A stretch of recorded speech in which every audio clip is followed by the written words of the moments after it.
Il ramène que Hachem, Yinahem Otanu Le'atid Lavo, quand il y aura le Beth Amikdash, il y aura la résurrection des morts, tous les sadikim ils vont revenir dans le dehors, et que Hachem Yinahem Otanu, parce qu'on va ressentir deux sortes de kaviachol de Avelut. Première Avelut par rapport à En Adam Nisraf Elam Bechupato Shel Chavero, c'est-à-dire que chacun va ressentir combien il a perdu. Il a perdu dans cette galoute et combien ses Havelim peut-être ont mieux réussi que lui et que lui n'a pas réussi comme ses Havelim. Donc déjà il y aura ici même quelque chose qui va énormément affecter et qui va faire qu'on va beaucoup pleurer à l'avenue du Mashiach. C'est-à-dire que l'avenue du Mashiach va être réjouissante d'un côté mais très triste d'un autre côté. Très triste d'un autre côté quand on va se rendre compte du Efsed et du Nezek Hatsum qu'a fait le Chorban Beit Hamikdash. Mais une des choses sur lesquelles on va beaucoup pleurer aussi, c'est ce qui est marqué. C'est marqué dans la tefila, nous faisons comme ça, Tekabes shofar gadol, mais ça naisse les kabes golotenu. Ma'evdel ben shofar les nes. Shofar, c'est tkiat shofar. Nes, c'est un drapeau. Okay? Un shofar, même si tu lui tournes le dos, tu l'entends. Le nes, si tu lui tournes le dos, tu ne le vois pas. Pour voir le drapeau, il faut être en face du drapeau. Alors pourquoi dans la même bracha nous disons Tekabes shofar gadol, ouais, mais ça naisse les kabes golotenu. Décide-toi, c'est avec le shofar que tu es mekabes otanu, ou bien c'est avec le nes que tu es mekabes otanu. Il dit le Hafez Chaim qu'en vérité, les deux sont nécessaires. Il faut le shofar et le nes. Un shofar, c'est qu'aider les kabetz et tagoïm. Un nes, qu'aider les kabetz et taïoudim. Il dit comme ça. Makavana les kabetz et tagoïm. Les goïm, rabotai, ne vont pas accepter, bichlal, qui est la Géoula, qui est le Mashiach. Ils ne vont pas accepter cette chose-là. Ça va être une information qui va être énormément combattue par rapport aux goïm, tellement qu'ils savent que cette chose-là représente la fin du monde. Pourquoi c'est la fin du monde, entre guillemets. Donc ils savent que c'est quelque chose de très dur à accepter. Donc il va falloir shofar gadol. On ne peut pas compter sur le nes. Pourquoi? Parce que le istaklou, un homme ne regarde que ce qu'il veut entendre, ce qu'il veut regarder.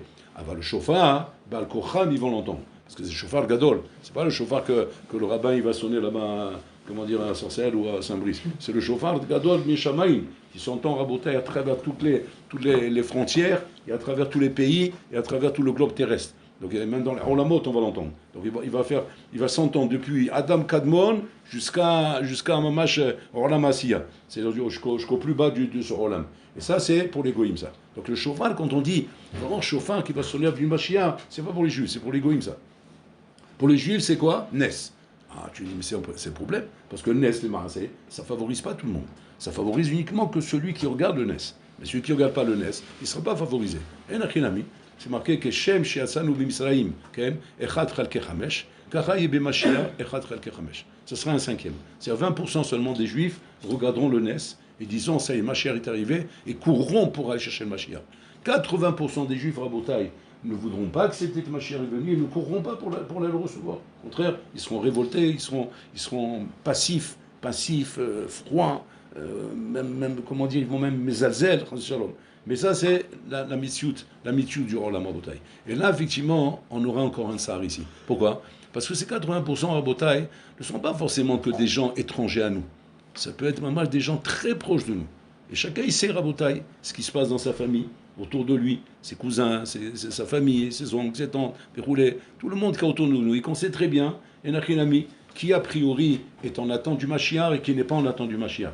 Et que ces gens-là, Chaz Shalom, sont des gens qui sont perdus à l'avenue de Mashiach. Chaz Shalom, comme les bénis Israël se sont perdus à la sortie d'Égypte. 80% Rabotai ont été complètement perdus, c'est-à-dire anéantis, disparus de la surface de la terre. Et c'est ce qui se passera ici. Donc 20% seulement seront là Rabotai pour accueillir le Mashiach. Et ça, c'est les deux choses qui devront, Mamash et Menachem Otanu. Que Bororlan Kavichol devrait être Menachem Otanu, comme on avait dit à l'époque, Amakom Menachem Otrem, c'est qu'Hachem va nous montrer en vérité comment tout ça a été prévu, comment c'est le Tornit d'Hachem, et comment on va accepter que c'était le Tornit d'Hachem, et pas notre Tornit à nous, parce que nous on croyait, parce que nous on aurait voulu. Et c'est pas ce que toi tu aurais voulu qu'il y aura, ce sera ce que Hachem voulait. Et donc Hachem va devoir maintenant, Kavichol, nous amener à être en acceptation avec ça. En acceptation avec la volonté d'Hachem et le Tornit de Bola Olam. Maintenant, il demande le Hafez Chaim une autre chéla. Il demande maintenant, ma nachnu osim bador shelanu. Qu'est-ce qu'on fait bador shelanu rabotai, qui est censé normalement nous rapprocher de cette mitzvot là que Hachem il va se dévoiler, le Beit Hamikdash va être construit, le Mashiach va venir, le roulé. Qu'est-ce qu'il y a dans le dor, mamash, qui est très difficile par rapport à ça. Il ramène le Hafez Chaim comme ça. Il dit que anachnu bedor me'od caché, parce qu'on est dans un dor rabotai où il y a une abondance atsuma de gashmiut. Une abondance atzuma de gashmiut à quel d'écart que c'est une abondance inquiétante. Inquiétante, pas rassurante, très inquiétante. Quand on se rappelle, Rabotai, à quoi ressemble cette abondance, on se rappelle tout de suite, Rabotai, à la klala du Nahash. Le Nahash, lorsqu'il a fauté avec Chava et Adam, quand je vous vois, était mécalé le Nahash. Quel klala il a donné? Il a dit, Afa, tiye mamacha, parnasa shecha. C'est-à-dire la poussière sera ta parnasa. C'est-à-dire qu'il va trouver la poussière. Maintenant, le maasé, qu'est-ce que ça veut dire la poussière? C'est que le serpent, c'est adoua, que tout ce qu'il mange, même si maintenant le serpent il mange une banane, il sent la poussière. Ça a le goût de la poussière. C'est-à-dire, rien n'a le goût des aliments comme le goût qu'ils auraient dû avoir normalement. Et mamash, il mange, pachout, il mange de la poussière. Maintenant, c'est quoi la klala? Tu vas dire, c'est une belle baraka qu'il y avait. Que le maasé, il n'a pas besoin de se casser la tête à manger, à chercher quoi que ce soit à manger, parce que tout ce qu'il mange, ça le. Donc même la poussière aussi, tu peux la manger. Et la poussière, il y en a en abondance, les maasé. Donc le chora, il a une parnassa en abondance. C'est ça la klala raboutaï. Plus un homme a besoin d'Hachem, plus un homme doit prier Hachem pour avoir quoi que ce soit dans la vie, plus c'est une baraka pour lui. Plus un homme est comblé dans la vie.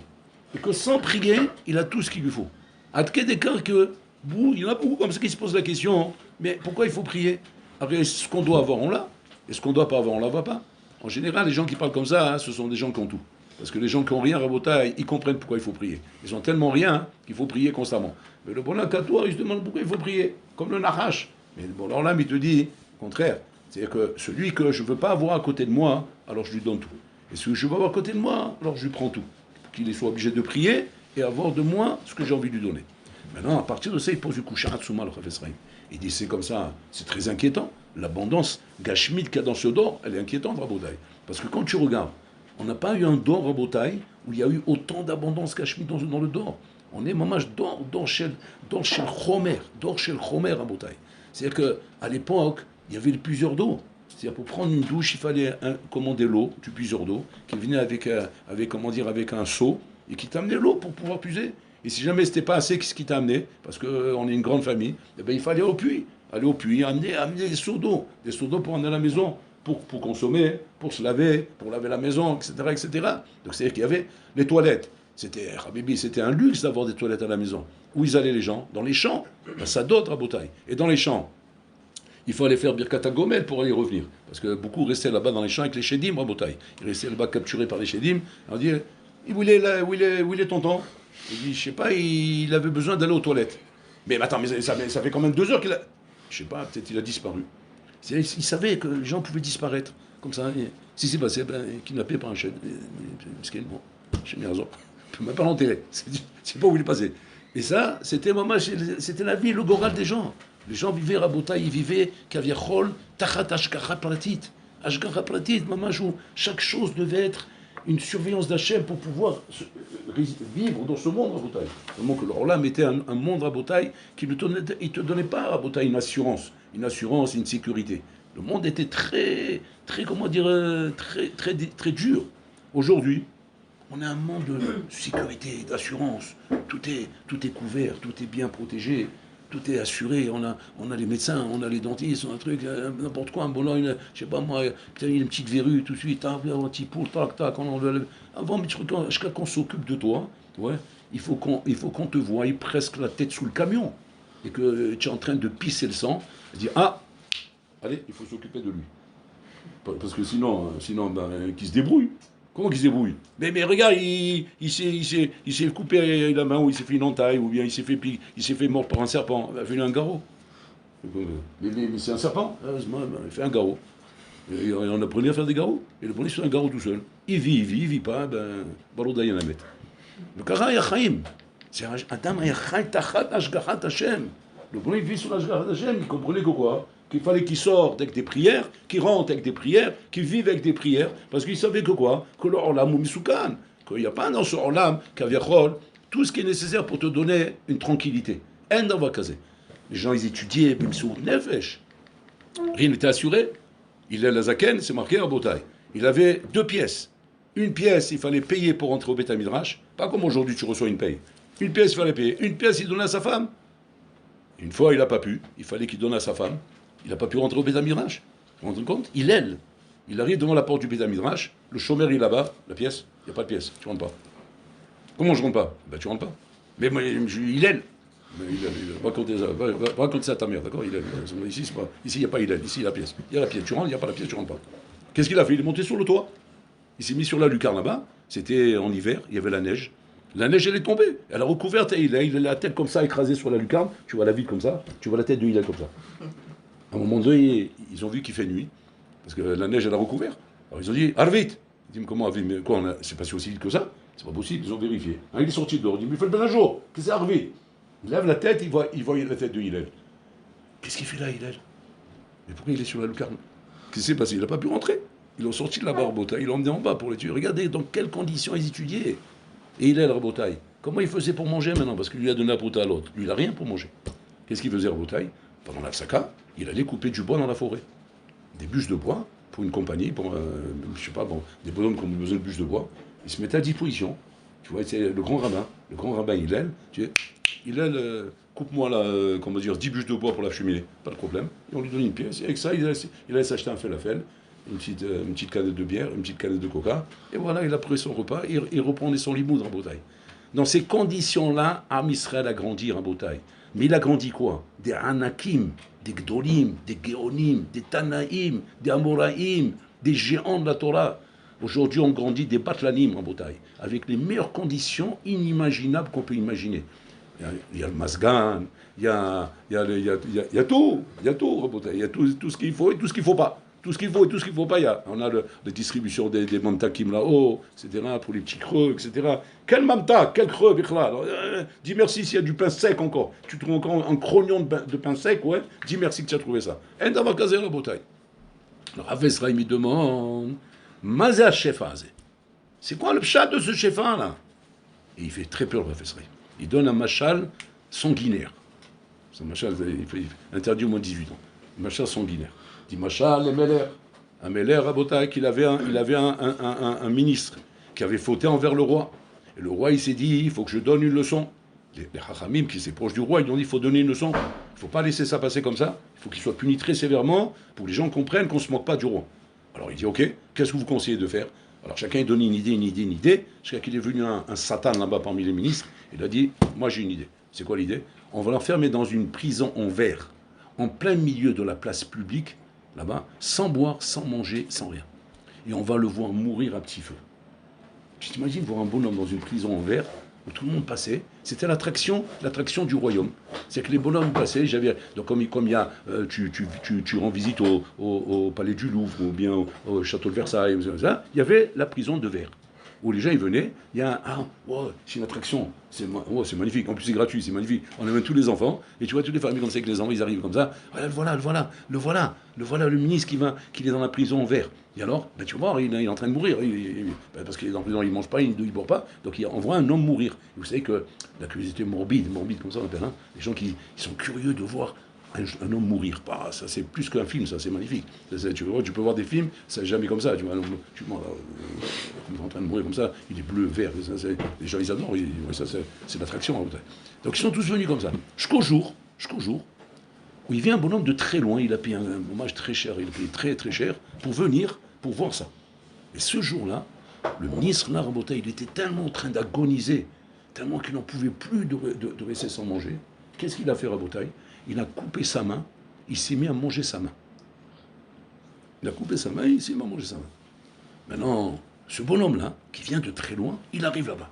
Il demande à tout le monde, où est la cage de verre avec le ministre là-bas qui est en train de... Ah, tu veux voir la cage de verre, elle est là-bas. Donc, il arrive là-bas. Maintenant, lui, dans sa tête, on peut voir un bonhomme en train d'agoniser, en train de mourir, parce qu'il n'a plus rien de quoi manger. Il arrive, qu'est-ce qu'il voit? Il voit un bonhomme dans une cage en verre, en train de manger une entrecôte. Il dit, mais on s'est moqué de moi.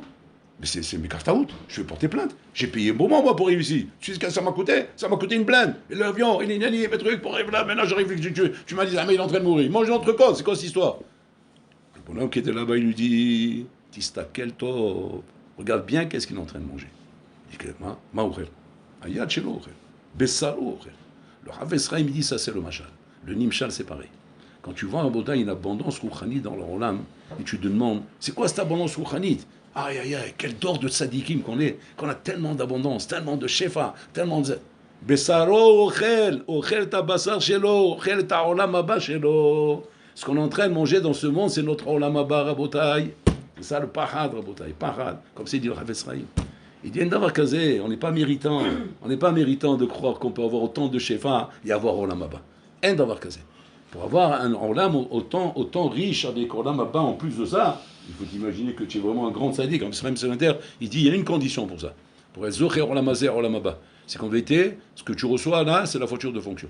Parce que vous savez, dans les travaux de fonction, tu travailles dans une boîte. Ouais, mais une boîte genre high-tech, c'est genre très haut niveau. Et maintenant, pour ça, qu'est-ce qu'il faut faire? Ben, tu te déplaces, tu vas en Amérique, tu vas au Canada, tu vas en Chine, tu vas au Japon, etc. Tu fais des voyages d'affaires, quoi. Maintenant, étant donné que ce bonhomme, il représente une très, très, très grosse boîte, ouais, si tu veux qu'il fasse un beau travail au niveau de la clientèle, qu'est-ce qu'il faut? Ben, il faut le mettre au top niveau. Qu'est-ce que tu crois? Tu ne veux pas le faire débarquer comme ça, en prenant le train, genre deuxième classe, et comme ça, le train vapeur, il arrive là, tout black, là, tout noir, comme ça, avec la vapeur qu'il a reçue sur lui. Tu rigoles, quoi? Il faut qu'il arrive pimpant, comme un Meller, un prince, comme un prince. Alors qu'est-ce qu'on met à disposition? On lui met la Mercedes, la Cadillac, on lui met première classe dans l'avion, on le met l'hôtel 10 étoiles, non 7 étoiles, 7 étoiles, on le met dans les trucs les plus chers. Mais pourquoi? Que les gens soient impressionnés par lui. Il faut qu'il impressionne. Pourquoi? Parce que c'est comme ça qu'il aura une influence. Comme ça, il sera mashpia. Parce que s'il vient comme un mesquin, parce qu'il est mesquin, lui. C'est la boîte qui lui donne un peu de valeur, mais lui, il est mesquin, lui. S'il vient comme il l'est réellement, avec l'image qu'il est réellement, mais il ne pourra rien faire. Ou la vaudre à Botaï. Il dira, mais c'est l'inter, c'est pareil. Un homme à Botaï qui peut se permettre de dire qu'il n'a pas peur du chomer qu'il reçoit dans ce monde à Botaï, c'est à condition qu'il ait une fonction avec Hachem. S'il a une fonction envers Hachem, il a un tafkid, alors il peut dire, bon, ça c'est par rapport à mon tafkid comme ça. Mais si un bon homme en Botaï n'a pas de tafkid, et non seulement il n'a pas de tafkid, mais en plus il fait les 400 coups dans ce monde, il fait toutes les bêtises du monde à Botaï, et qu'il voit que quoi? Que Baruch Hachem, ça tombe bien tous les mois pour lui, et ça tombe bien tous les jours pour lui, et qu'il n'y a pas de souci, il n'y a pas de problème. Comme Rabbi Akiva, quand il est rentré chez Rabbi Eliezer à Gadol, ils sont rentrés rendre visite à Rabbi Eliezer, il était malade. Kol hachaverim bachou, mais Rabbi Akiva tzohek. C'est les 3 sipours de Rabbi Akiva où il rigole pendant qu'il pleurait. Il y a 3 sipours comme ça dans le chasse. Et là-bas, il rigole, Rabbi Akiva. Il dit, Akiva, atat tzohek. Il a dit, haverim, atem bochim. Il dit, ech nulifke. Comment on va pas pleurer? Quand on voit Sefer Torah Betsahar, on voit Sefer Torah Betsahar, qui est en train de brûler, Shalom. C'est notre Rav Agadol, Rabbi Eliezer Agadol, Rabbeinu Agadol, Rav Mouvak Shelanu. On le voit comme ça en train de souffrir. Et toi, Rabbi Akiva, tu te demandes pourquoi on pleure? Il leur dit, Alzéan Yitzorek. Pour ça, je rigole. Il dit quoi? Qu'est-ce qu'il y a de rigolo? Il dit, jusqu'à maintenant, je voyais que Rabbi Eliezer, il avait tout, il lui manquait de rien, il avait l'abondance. Je me suis dit, ce qu'il dit là-bas, ça fait peur. Kanireh Shachar et Olam Haba Shelo. Waouh. Rabbi Akiva était gentil, hein, c'était. Il fallait couper les têtes, Il dit, pas raté. Non, bon, je respecte mon âge, je dis rien, mais je m'imaginais qu'il a moins de Olam Haba. Jusqu'à que maintenant, je vois comment on mityaser à Shavani Mevin chez Akash Boukhouba Hashem, l'on attend notre Olam Haba. C'est-à-dire que quoi, Rabotai? C'est-à-dire que ce Olam Rabotai, c'est pas une partie de pique-nique. C'est pas un pique-nique, ce Olam. Ce Olam, c'est un prosdor. Hatken atzmecha ba prosdor kedei likanes la Olam Haba. Si ce prosdor, tu l'as rendu Versailles, tu as un problème. Où tu es là? Bon, il a salle d'attente là-bas à l'aéroport pour prendre l'avion, et il a installé là-bas, il a acheté des penderies pour mettre ses costumes, il a acheté des armoires pour mettre ses chaussures, il a installé là-bas, il s'est mis un écran pour regarder la télévision, il s'est acheté un fauteuil pour s'installer, il s'est meublé. Et il vient, le bonhomme, il dit, monsieur, qu'est-ce que vous avez fait là? Il dit, rien, je me meuble, je vais attendre, dans les bonnes conditions, j'ai des moyens. Alors je me suis payé ce qu'il fallait. Il dit, vous êtes fou, vous, quoi? Il dit, quoi? Il dit, mais donc combien de temps vous avez l'avion? 1 heure. Et pourquoi pour 1 heure vous avez... ouais, j'ai les moyens, je me paye. Hein. C'est aussi absurde que ça. C'est comme un coup d'œil, comme un clin d'œil, Rabotai. Et le bonhomme, Rabotai, il se paye comme si il va rester là-bas 1000 ans. Comme si il va rester 1000 ans. C'est aussi absurde que faire ce que je viens de dire dans une salle d'attente. Aussi absurde. Seulement, il faut réfléchir au mec pour comprendre la comparaison. Parce qu'on se dit, c'est pas pareil. C'est pas pareil. Là, il vit 70 ans. Là, c'est 1 heure. Mais quel nafkamina 70 ans, 1 heure? La vie d'un homme, c'est RFAIN, c'est aussi rapide que ça. C'est qu'en vérité, que ce soit 70 ans, 1 heure, face à l'éternité, Akol batel ou mevutal. Donc maintenant tu es en train de perdre la tête, matam abet arrange Rabotai. Et ça c'est le souci qu'on doit avoir Rabotai, à Tisha B'Av, qu'on doit vraiment s'introspecter, se dire, Hazve Shalom, que ce Olam Barmenan Rabotai ne soit pas Rabotai, celui qui va nous payer tout en Olam Baba. Parce que malheureusement, on a tellement peu de misvot, et tellement peu de limut Torah, et tellement peu de tfilot, et tellement peu de avodat Hashem, et tellement de averot, C'est-à-dire, c'est pas que seulement que les misot, on n'a pas beaucoup. Et en plus, combien de misot lishma on a? Pratiquement pas. Et combien de averot on a? Bon, beaucoup. Qu'est-ce qui te reste, Rabibi? Qu'est-ce qui te reste? Et qu'est-ce que tu crois que tu peux prétendre avoir par Olam Haba? Et tout ça, c'est à cause de quoi? La galoute. Khorban Bet Hamikdash. À cause du Khorban Bet Hamikdash, Rabotai. On est un dor qui n'avons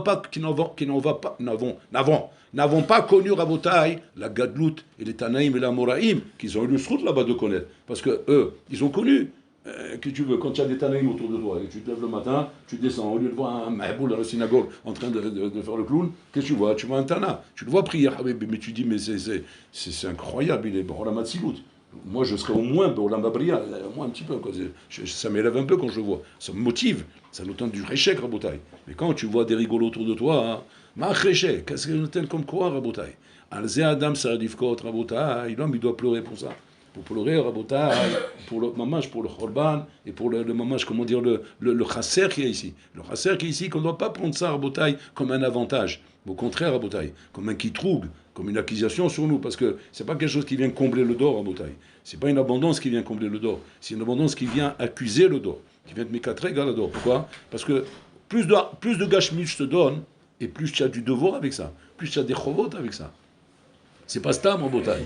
Quand une fois, comme ça sur Hachamatia, une fois il est rentré, il a avec sa Rabotai pour étudier, ouais, c'était le matin, avant d'étudier comme ça, il a vu qu'il s'est fait un café au lait. Alors il lui dit, refouach les mains.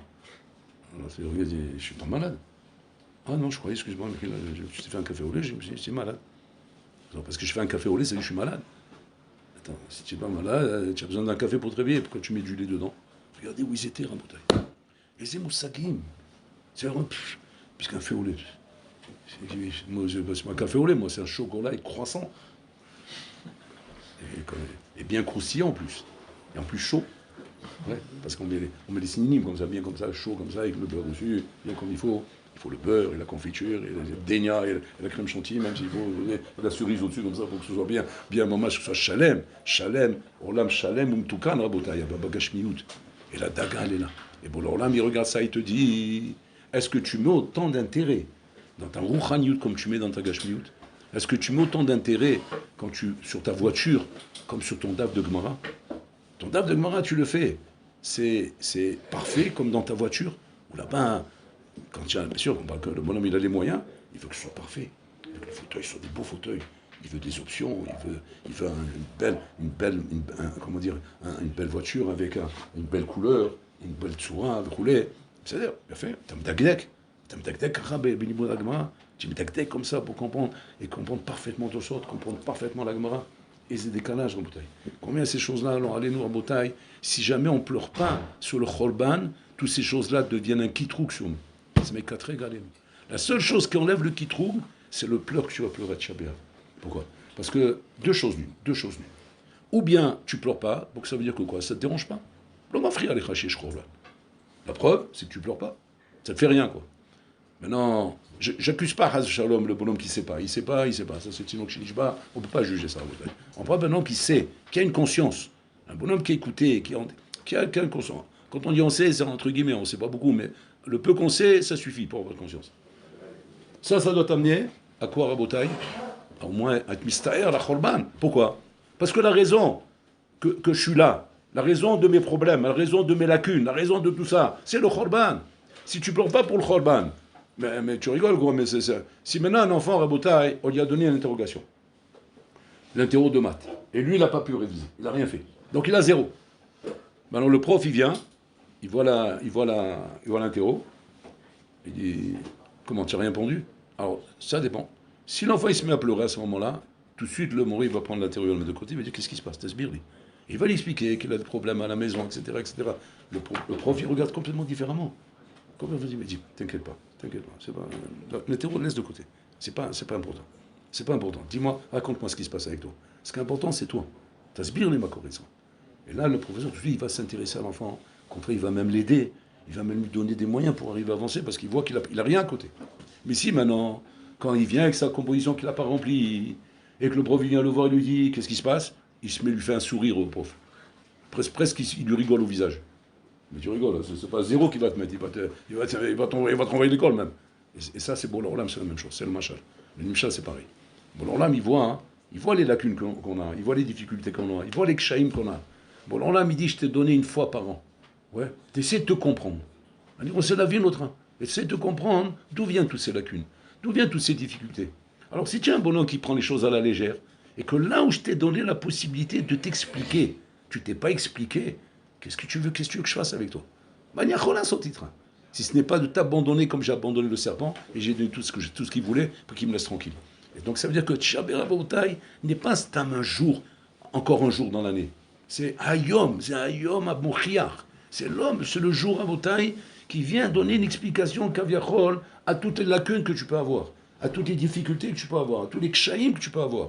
Parce que si jamais tu n'as pas d'explication à tout ça, chez Mishmor, c'est Khorban, c'est Nora. Bon, alors là, lui dit Azlama, Lama lo asita, comme cette interrogation. Mais quand le bonhomme il voit qu'effectivement c'est à cause du Khorban, c'est à cause de ça, c'est à cause de la galoute, à cause de ces choses-là. Alors là, on commence à comprendre effectivement qu'il y a Yesh Siba la Dava. Yesh Inyan, lama Adam il a ses ksha'im, Rabotai. Il ne faut pas, Rabotai, Chaz Shalom, cautionner, Rabotai, un Olam qui est l'antithèse même de toute la mitziyut de la Shekhinah d'Akadosh dans le Olam. Bon, Olam, quand il voit un homme, Rabotai, Shlo Echpatlo, mais chasser à Shekhinah dans le monde, non pas de l'eau, il s'en fiche, Rabotai, qu'il n'y a pas de Shekhinah, qu'il n'y a pas de tous ces Inyanim, mais tout ça, ça vient du quoi, Rabotai? Ça vient du Choser Cheshbon HaNefesh qui est ici, Rabotai. Shetalom Mistaher al Khorban, Echatalom Mistaher al Khorban. Comment tu peux vivre dans un monde comme ça, qui doit être un monde normalement qui doit te réveiller des millions de questions, comme on a ramené au nom du Chafetz Chaim, et que ces questions, tu ne te les poses même pas tellement, tu t'es accoutumé à cette abondance, et même tu la veux, cette abondance, tu la désires, et tu la désires tellement que tu pleures même plus pour la Shrina, qui est Begaluta. C'est Mechayev, c'est Rabotai. Donc c'est que le chiyuv, il n'est pas dans les lacunes que tu as en Torah, dans les lacunes que tu as dans ta tefilot, dans tes lacunes que tu as dans ta avodat Hashem. Bon, alors là, mais largement, il comprend. Largement, il comprend, parce que tu n'es pas favorisé. Il sait qu'on a un dor de galoute, il sait qu'on a un dor de difficulté. On n'est pas favorisé, bon, alors là, mais il comprend tout ça. Seulement tout ça, ça dépend, Rabotai, de ton comportement, Tisha B'Av. Amassé mochiar, c'est massé chez Tisha B'Av. Si là-bas, bon, alors là, média a été autre. J'ai vu comment tu as mystère. J'ai vu combien c'est caché. J'ai vu combien tu as compris, effectivement, que voilà la raison de ces lacunes. Voilà la raison de ces difficultés. Voilà la raison pourquoi une achinami, tu n'arrives pas à ça, ou tu n'arrives pas là, ou tu n'arrives pas là. Parce que c'est ça la raison, Rabotai. Il n'y a pas d'autre raison, Rabotai. On dit que Rabban Gamliel, quand une fois sa voisine elle a perdu sa vache, ouais, il s'est mis à pleurer. Alors tout le monde n'a pas compris. Quand pas la travon, il a perdu une vache. Il s'est pleuré. Mais qu'est-ce qu'il pleurait là-bas? Il pleurait sur le Chorban Beth Amikdash. La voisine a pleuré parce qu'elle a perdu sa vache, parce qu'elle s'en vache, elle n'a plus le pain ça. Mais lui, il s'est mis à pleurer sur le Chorban Beth Amikdash. Il dit, attends, c'est quoi le rapport entre les deux? Et pourquoi il pleure maintenant, Dafka? Il dit, pourquoi maintenant? Parce que cette vache, elle est morte à cause du Chorban Beth Amikdash. C'est-à-dire que toutes les tsarot qui arrivent dans le monde, Rabotai, c'est à cause du Chorban. C'est ça la raison. La raison fondamentale de toutes les tsarot quand dans leur olam. Même quand il y a une tsara, quelle qu'elle soit dans la vie. Tout, santé, parnassa, shalom baït, chinou yeladim, chorban, aujourd'hui Rabotai, le dor, il est en train de brûler avec la technologie, Internet, Facebook, Gram, tous ces saletés Rabotai qui sont là-bas, qui sont en train de tuer le olam, tuer notre jeunesse Rabotai, à des âges très avancés, très petits Rabotai. Ça, quand tu dois voir ça, tu dois, mamache, au moins montrer le tsar que tu as par rapport au chorban. Parce que c'est le Chorban qui est la cause de tout ça. Arrête de chercher des sibotes et des inyanim, des explications. Il n'y a pas de sibotes, il n'y a pas d'explication, Rabotai. Le dor, il est yorel, le dor, il est dans un malaise, le dor, il est dans un drame, Rabotai. Mais à cause de quoi tout ça? À cause du Chorban Beth Amikdash. Donc si au moins, une fois dans l'année, Rabotai, quand ce jour-là, il arrive, et que ce jour-là, tu ne trouves rien d'autre à faire que de regarder le monde quand c'est que ça se termine, quand c'est que je vais passer là, je vais tourner cette page, je vais partir en vacances, vous voulez. Chez Mishmor, Rabotai, en yoter chorban misé. C'est un chorban. C'est un chorban chez la chorban. Que pour l'on dit quoi? Avec tout ce que tu vois là, et tout ce qu'on te raconte, et tout ce que tu as entendu, tout ce que tu as appris, Ça t'a pas amené, toi, déjà, à te réveiller, à te rendre compte, Enachinami, que c'est là la raison de ton problème, c'est là la raison de tes lacunes. Donc au moins, même si Enachinami, tes lacunes, tu ne peux pas les corriger, tu ne peux pas les réparer. On est Rabota, on est 20 milieux sous les mers, on est enterré, on n'arrivera jamais Rabota à la Torah de Rebbe Kiveger, ou la Torah du Khatam Sofer, ou la Torah du Hafez Chaim, ou la Kedusha de Baba Saleh, c'est fini tout ça Rabota. C'est Zecher, Sadik, avec Kadosh, Libracha, Lechaya, Olam Haba. C'est enterré, Rabota, dans le magma, là-bas on fait fini de faire Kaddish à l'Israël 10 fois par jour. Ça veut dire quoi? Il n'y a plus rien. La seule chose qui nous reste Rabotai, c'est ce kécher qu'il y a encore avec Bola parce qu'on pleure pour le Beth Amikdash. C'est le Farod Tivke. Tu peux rien faire. Pleure au moins. Tivke alze. Montre-moi au moins que tu as encore de la sensibilité, tu as encore du regesh par rapport au chasser qui est chasser dans leur âme, que tu vois aujourd'hui effectivement que quoi, que hayeb et techniciot, où sont les batekniciot, où sont les baté midrashot, où sont les shivot, où sont les baruch shivot, où est la Torah, où sont les misvot, où sont les hazanim, où sont les paitanim, où sont tous ces rabotai, cette gadoute qu'Am Israël a connue et qu'aujourd'hui on a perdu rabotai. Le pays aujourd'hui rabotai est dans une division mais mortelle. Vous n'entendez pas, bon, heureusement que vous entendez, vous êtes sadikim, vous n'entendez pas ce qui se passe. Le Olam, là, le pays, il est dans une division mortelle. C'est une division, dommage que beaucoup de Gdolim disent, ça rappelle le Horban Bet Amikdash. Dommage, le Horban Bet Amikdash, où là-bas il y avait une division Atsouma avec les Birionim, qui empêchaient de rentrer en discussion, de pouvoir rentrer pour parler avec les Romains, pour s'arranger avec eux. Dommage, c'est le Machlokot, Kachot, Meod, qu'il y avait à l'époque du Bet Amikdash. Et là, on vit ça à Botaï. On est dans les machlokot, atsumot, Rabotai. Pour imaginer ce qui se passe. C'est un chorban ce qui est en train de se passer à Rabotai. De plus en plus, les officiers de l'armée, les avions, ils disent ça y est, on démissionne. On ne sera plus à l'armée, on démissionne de l'armée, on quitte l'armée. Bon, alors là, il est en train, Rabotai, de nous mettre dans un mifran ici. Maïye, qu'est-ce qui va se passer avec vous? Et où est-ce que vous allez vous tourner? Si maintenant, Inachinami, Kaviachol, le pays vous tourne la tête. Si ce pays en Bretagne, qui représente tout le salut de Israël, toute la sauvegarde de Israël, tout le bitachon de Israël, si ce pays te tourne la tête, vers qui tu vas te tourner? Il faut t'istoveb. Et ça, en Bretagne, c'est la chose qu'il faut faire beaucoup de hishbon en effet sur ça, beaucoup d'examens avec soi-même pour bien se réveiller, ne pas parce qu'on est dans les mifranim, là, on est en plein mifran en Bretagne, le mifran acharon. On sent on s'approche des mifranim acharonim. On est dans le mifranim acharonim, et ce qui est couvert aujourd'hui en Bretagne, c'est pas tellement ton niveau rouhani. C'est pas ça tellement qui est couvert. Parce qu'aujourd'hui, comment on expliquait, Rabotai, le niveau rouhani, il est médiocre. Ce qui est couvert aujourd'hui, c'est la shaykhout que tu as avec Bola Olam. Quel shaykhout il te reste encore avec Bola Olam? Dans ce matzav rouhani dans lequel on est. Quel shaykhout? La seule shaykhout, c'est quoi? Combien tu es prêt à pleurer sur ton matzav, sur la situation dans laquelle tu es? Combien tu as compris ça? Combien tu es sensible à tout ça? Et ça, Rabotai, c'est la chose que, Kaviachol, c'est le Moed de Tisha B'Av qui est là pour nous donner cette possibilité de faire ce réjouir dans les pêches.